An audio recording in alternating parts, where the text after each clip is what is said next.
Over the course of this channel's lifetime, we've covered just about every well-known clone character available, plus a few lesser-known ones as well. We all know the stars of Star Wars: The Clone Wars like Rex, Fives, Cody, and Echo, but there are many other clone characters out there that appeared a few times but were forgotten. Today, we'll be remembering many of those clones, many of whom are from lesser-known expanded universe stories. Locke was a clone captain that served under Eth Koth, a member of the Jedi Council in 21 BBY. His only known appearance was during the battle in the Arda system when Koth's ship was boarded by none other than General Grievous. Fearlessly, Locke led the defense of Koth's flagship, but his men were ultimately outmatched.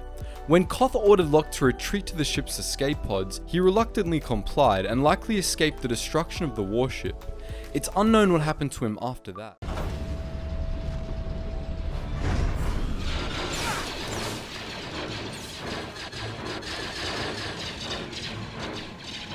Status report.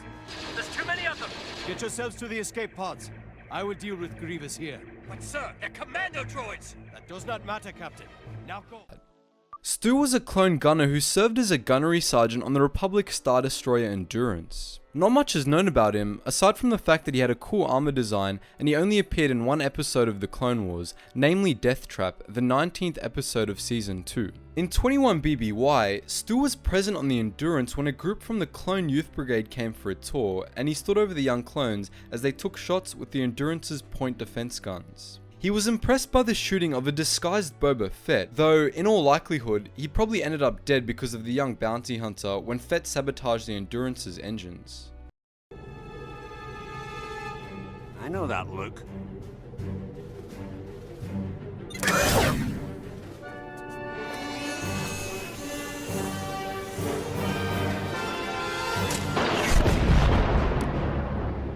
Woohoo! Yeah! Let's see why they call you lucky. Well, let's see how you are when Seppies come at you in a tri-attack formation.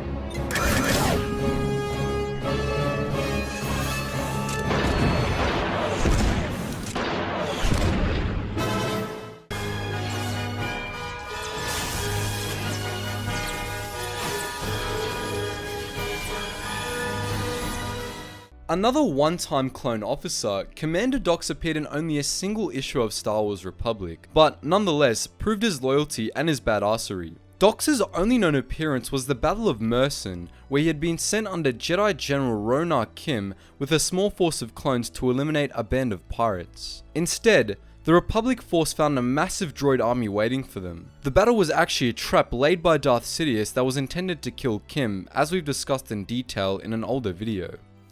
Dox faced certain death in the Battle of Mersin, but instead of trying to run from it, he fought alongside his Jedi General to the bitter end. He was incredibly loyal, and it's a shame that we never saw more of him. Denal appeared a few times in Star Wars: The Clone Wars before his death at the hands of Cad Bane at the start of Season 2. He was a member of Torrent Company, which was led by Captain Rex, whom he served alongside during the First Battle of Geonosis. Denal notably participated in the mission to Skytop Station early in the war, and he was the only clone aside from Rex to survive it. Despite his skill, however, Denal was killed not long into the Clone Wars by Cad Bane, who stole his armor to escape a decaying Separatist warship.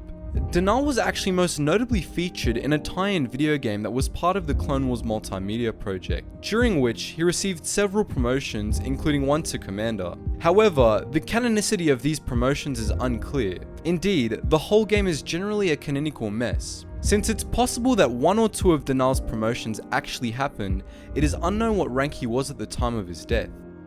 Jaigalar, who was more commonly known as Jag, was a clone captain that served under Plo Koon at the end of the Clone Wars. Jag was originally a commander and was in charge of a wing of gunships. He was a competent and aggressive pilot, but his skills failed him in the disastrous Battle of Catrassi. After Catrassi, Jag was demoted to captain and disgraced. Luckily for him, Plo Koon took notice of him and took Jag under his wing as a pilot for the Republic's ARC 170s.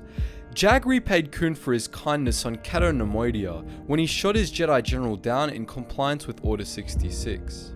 Also known as CT-96/298, Alpha 98 was known both as Nate and Jango Tat and was an ARC captain that most notably served on Ord Cestus early in the war. On Ord Cestus, Jango Tat joined Obi-Wan Kenobi, Kit Fisto, and a group of specially trained clones alongside local freedom fighters in an effort to stop the Confederacy from using Ord Cestus to build an army of JK-13 Jedi killer droids. As part of the mission, Jango Tat helped train members of the Desert Wind, a rebel group that opposed the separatist government of the planet. One of the rebels just so happened to be Sheikah Tull, a woman that was once the girlfriend of Jango Fett himself. He fell in love with Sheikah himself, which led to an awakening of sorts for Jango Tat. He became more independent. At the climax of the mission on Ord Cestus, Jango Tat sacrificed himself to destroy the 5 families that ruled Ord Cestus, bringing an end to the threat they posed to the Republic. Jango Tat saved millions at the cost of his own life.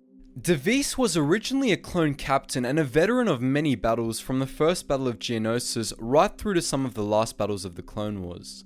Deis was exceptionally selfless and was known to have been willing to sacrifice his life for the lives of his men, for which he was honoured at least once. He was promoted to commander after the Battle of Altir 5 during the Outer Rim sieges, during which he improvised after his commanding Jedi was killed and ultimately was instrumental in the Republic's eventual victory. At the end of the war, Deis was dispatched to participate in the Battle of Orto alongside Jedi General Nem Bees, who he killed a week into the fighting in compliance with Order 66. Commander Faie was the Kaminoan's ideal soldier. He was exceptionally loyal to the Republic, he was unwaveringly obedient, and he had next to no concept of individuality. This rigid lack of personality resulted in clashes with many Jedi, who Faie considered irrational and unfit to lead. He was ultimately placed under the command of General Appo Rancisis, one of the Republic's best tacticians, under whom he commanded a battalion of elite clones. Alongside similar units led by Commander Bly and Commander Neo, Faie fought through the siege of Seleucami, which he ultimately survived. Appo Rancisis, however, was not so lucky. He was killed by Sora Bulk during the siege. As a result, Faie and his unit were reassigned to Quinlan Vos. Vos and Faie weren't exactly a good fit. Faie's orthodoxy contrasted sharply with Vos's improvisation and rule bending, and the two hated each other. They were deployed together on Kashyyyk to be used as a flanking force during the assault on Kahiro, a maneuver that was ultimately successful. Order 66 was issued as the battle drew to a close, and Faie ordered a Juggernaut tank to fire its artillery at Vos after shooting Luminara Undili at point-blank range. Quinlan Vos survived the blast and ultimately killed Faie during the manhunt that followed.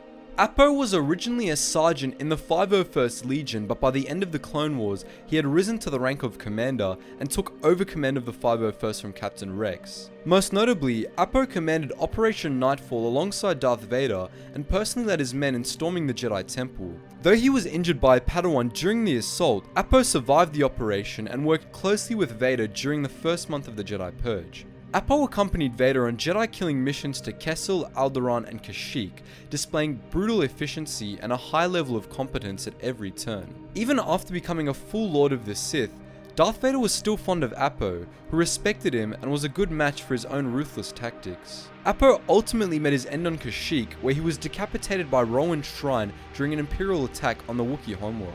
So, those are 9 lesser-known clones from Star Wars Legends, and I want to know what you think. Did you know most of these clones, and did we miss anybody that you think should have been on here? Because we can do a part 2, so feel free to leave your thoughts in the comments section below. And just before you go guys, please make sure to check out my Patreon, as I'm now doing the whole YouTube thing full time for the rest of this year, so any amount helps increase the quality and quantity of videos provided on this channel.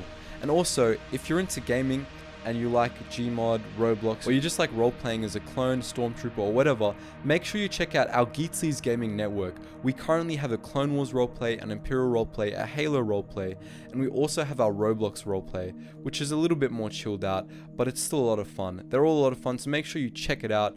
All links are in the description below. Anyways guys, thank you for watching, and I hope to see you in the next video.